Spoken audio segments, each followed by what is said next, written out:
welcome or welcome back to my YouTube channel. This is me Anshika this side and I welcome you all to my brand new video. So this video is going to be gap day studying update video and in this video I will be telling you कि मेरे thoughts क्या है मेरे अपने boards preparation के लिए and मतलब मेरी preparation अच्छी चल रही है या नहीं चल रही है and also am I utilizing these gap days properly or not. So without any further delay let's get started and let's begin with this video. ये जो वीडियो है ना, ये वीडियो 2 दिन की कंपाइलेशन है क्योंकि मैंने उतना ज़्यादा रिकॉर्ड नहीं किया था from the past few days. तो मैंने सोचा कि एक काम करती हूँ कि 2 दिन की मेरे पास में क्लिप्स हैं तो I should make a video out of it so that कि मैं आप लोग को एक अपडेट बता सकूँ अपने पढ़ाई के रिलेटेड। ये जो वीडियो की क्लिप्स है वो है 3 मार्च की एंड इस दिन मैंने पढ़ना स्टार्ट किया था पोएट्स एंड पैनकेक और यहाँ पे मैं पढ़ रही थी एंड मेरी टू डू लिस्ट में काफ़ी सारे टास्क मैंने लिख रखे थे।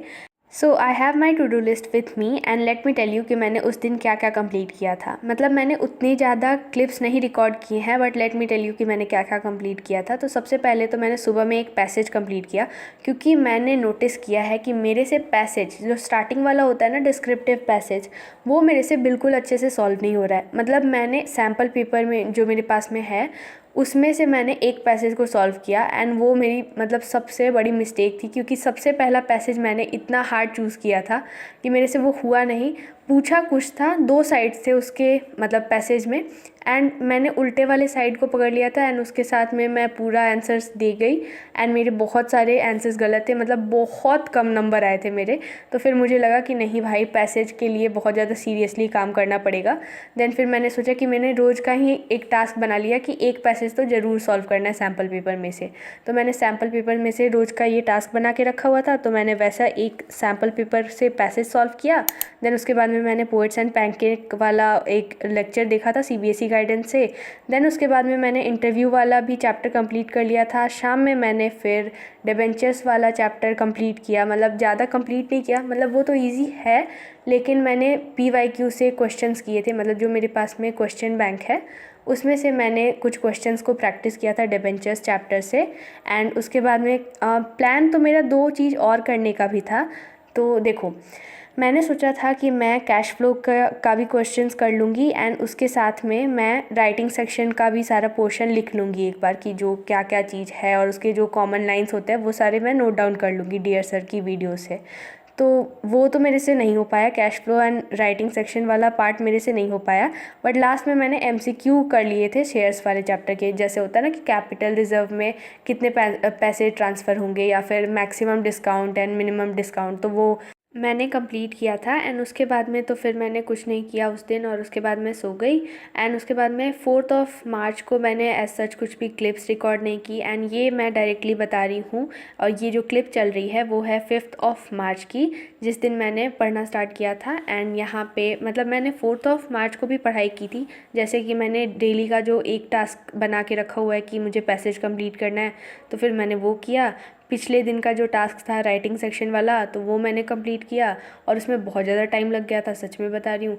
एंड मतलब बहुत लिखते देखते देखते टाइम बहुत ज़्यादा चला गया था उसमें, 2 से 3 घंटे तो उसी में लग गए थे मुझे। एंड उसके बाद में फिर मैंने मतलब और भी कुछ टास्क कंप्लीट किए थे। तो अभी तो मैं मेनली फोकस कर रही थी इंग्लिश पे, बट अब भाई मुझे थोड़ा सा रिग्रेट हो रहा है क्योंकि मुझे लगता है कि मुझे अकाउंट्स और इको पे फोकस करना चाहिए था ज़्यादा, जो कि मैंने इनडायरेक्टली मतलब थोड़ा बहुत तो किया है। मतलब इको तो मैंने बिल्कुल भी नहीं पढ़ी है, मतलब थोड़ा बहुत, मतलब जैसे मैंने 1-2 मैक्रो इकोनॉमिक्स की वीडियोस देखी थी एंड उसके बाद में मतलब मैंने इको बहुत ज़्यादा नहीं पढ़ाई की थी। बट हाँ, अकाउंट्स में मैंने पढ़ाई की थी, मतलब मैं रिविज़न कर रही थी स्टार्टिंग में। तो मैंने 5 डेज़ प्लेज में कंप्लीट किया था अपना अकाउंट्स का वॉल्यूम 1 एंड उसके बाद में फिर मैंने मतलब प्रोक्रेस्टिनेट भी मैं बहुत ज़्यादा कर रही थी। तो मुझे ऐसा लगता है कि मुझे और भी बहुत अच्छे से यूटिलाइज़ मैं कर सकती थी इस गैप डेज़ को, लेकिन मैंने उतने अच्छे से यूटिलाइज़ नहीं किया। मतलब मेरे पास में बहुत दिन का टाइम था, मैं और अच्छे से यूटिलाइज़ कर सकती थी। और मुझे ऐसा लग रहा है ना कि मतलब मैं पढ़ तो रही हूँ मैं रोज़ पढ़ रही हूँ कुछ ना कुछ, बट मैं क्या पढ़ रही हूँ और उसका कुछ मुझे आउटपुट ऐसा दिख नहीं रहा है कुछ, कि मतलब ना ही मुझे, जब मैं चैप्टर्स पढ़ रही हूँ इंग्लिश के तो मैं पढ़ तो ले रही हूँ, लेकिन जब मैं रिकॉल कर रही हूँ तो मुझे लग रहा है कि मुझे ये याद नहीं है, मुझे ये याद नहीं है। मतलब मुझे ऐसा लग रहा है कि मैं चैप्टर्स पढ़ रही हूँ लेकिन वो चैप्टर्स मेरे माइंड में एब्जॉर्ब नहीं हो रहे हैं। तो ऐसे करके हो रहा है, एंड मुझे लग रहा है कि मैं पढ़ तो रही हूँ लेकिन क्या पढ़ रही हूँ, मेरे दिमाग में क्या जा रहा है, मुझे खुद आइडिया नहीं है। तो मैंने शेयर्स वाले चैप्टर, मतलब वॉल्यूम 1 को तो मैंने कंप्लीट कर ही लिया था उस टाइम पे 5 डेज़ प्लेस में। एंड उसके बाद में फिर मैंने शेयर्स वाला चैप्टर को कंप्लीट किया था 4 मार्च को। एंड उस दिन मैं चाह रही थी कि मैं फुल फ्लेज क्वेश्चंस काफ़ी सारे बना लूँ, लेकिन भाई 2 से 3 क्वेश्चंस मैंने किए एंड उसमें ही मेरा दिमाग ख़राब हो गया था बहुत बढ़िया तरीके से। क्योंकि मुझे सबसे ज़्यादा दिक्कत आती है calls in arrear and calls in advance वाले क्वेश्चंस में, जिसमें 5 बंदे दे देंगे, उसमें से भी दे देंगे कि ये वाले ने फ़र्स्ट कॉल के टाइम पे ही सारा पैसे दे दिए थे और इसने सेकंड कॉल के टाइम पे फ़र्स्ट कॉल के पैसे दिए थे, और उसमें बहुत ज़्यादा दिक्कत आती है। मतलब इतने सारे एंट्रीज़ में इतने सारे एडजस्टमेंट करने रहते हैं, मतलब कुछ ना कुछ तो छूट ही जाएगा। और मतलब मेरे से 2 से 3 एंट्री स्टार्टिंग वाली सही हो जाएंगी, कॉल्स इन एरियर और एडवांस वाली, उसके बाद में भाई सारे में गलती ही गलती। तो उसमें मेरा दिमाग बहुत ज़्यादा ख़राब हो गया था उस टाइम पे। एंड मेरे से फुल फ्लेज क्वेश्चंस मतलब थोड़े बहुत बन जाते हैं, लेकिन थोड़े बहुत मतलब अगर मेरे से 30% अच्छे से बन जा रहे हैं तो 70% ऐसे क्वेश्चंस हैं जो मेरे से अच्छे से नहीं बन पा रहे हैं। ऐसा चल रहा है मेरे साथ में। सो एनीवेज़ मुझे तो ऐसा लग रहा है कि मेरे से अकाउंट्स में तो अच्छा नंबर मेरे से आना बहुत ज़्यादा मुश्किल है, क्योंकि मेरे से नहीं हो पाएगा अकाउंट्स में अच्छे नंबर लाना। एंड जिसमें मैं समझ रही थी कि मेरे अच्छे नंबर आ सकते हैं, जो कि मेरे फर्स्ट 2 जो बोर्ड एग्ज़ाम्स गए हैं उसमें मुझे लगा था कि मैं इसमें अपने परसेंटेज को अच्छा ला सकती हूँ। लेकिन जिस हिसाब से मेरे एग्ज़ाम्स गए हैं, जो दोनों एग्ज़ाम्स थे, और आप लोग को भी मैंने अपना एक्सपीरियंस शेयर किया ही था, एग्ज़ाम रिव्यू बताया था, तो मुझे नहीं लग रहा है, और मुझे पर्सनली ऐसा नहीं लग रहा है कि वो दोनों भी एग्ज़ाम अच्छे गए हैं। एंड स्टार्टिंग में तो जो जैसा भी गया वो तो गया ही, एंड जो आने वाले एग्ज़ाम्स है उसमें भी मतलब अकाउंट्स है तो अकाउंट्स में पता नहीं क्या ही होने वाला है। इको में भी ध्यान देना चाहिए था अभी के टाइम पे, लेकिन मैं इंग्लिश ज़्यादा पढ़ रही थी अभी, एंड इंग्लिश में भी मैं क्या पढ़ रही हूँ पता नहीं चल रहा है मुझे।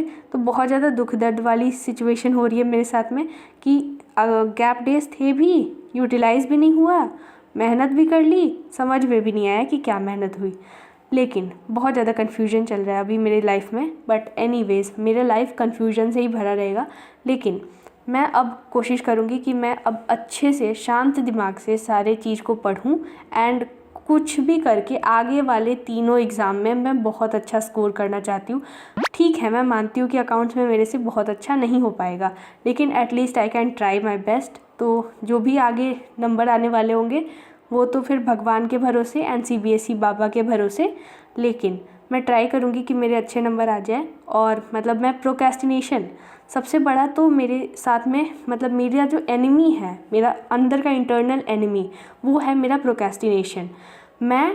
मुझे पता है कि मुझे 5 मिनट के बाद में पढ़ने जाना है, लेकिन मैं पढ़ने नहीं जाती हूँ, मैं फिर भी डेलिबरेटली मैं फ़ोन चलाते रहती हूँ। एनीवेज़ आज के लिए काफ़ी ज़्यादा रैंटिंग हो गई है, एंड ये पूरी वीडियो मैंने रैंट करके ही बना दी है, बट मैंने सोचा कि दुख बांटने से और दुख बताने से थोड़ा कम हो जाता है दुख। सो आई थॉट कि आप लोग तो मेरे साथ में हमेशा से रहे हो और मेरी स्टडी जर्नी को आपने स्टार्टिंग से लेके देखी है अभी तक, तो मुझे लगा कि आपसे अच्छा मुझे कौन ही मिलेगा अपना दुख अच्छे से समझाने के लिए और मतलब अपना दुख शेयर करने के लिए। सो आई थॉट कि मैं आपके साथ में ही अच्छे से अपना पूरा ज़िंदगी का पूरा जो स्ट्रेस है मेरे ऊपर में सारा मैं आपके साथ में अपने शेयर कर देती हूँ। एंड येस, अब मैं बहुत ज़्यादा अच्छा फील कर रही हूँ, एंड मुझे अब लग रहा है कि मैं थोड़ा सा रिलैक्सड हो गई हूँ सारा अपना ज़िंदगी का सारा दुख दर्द बता के।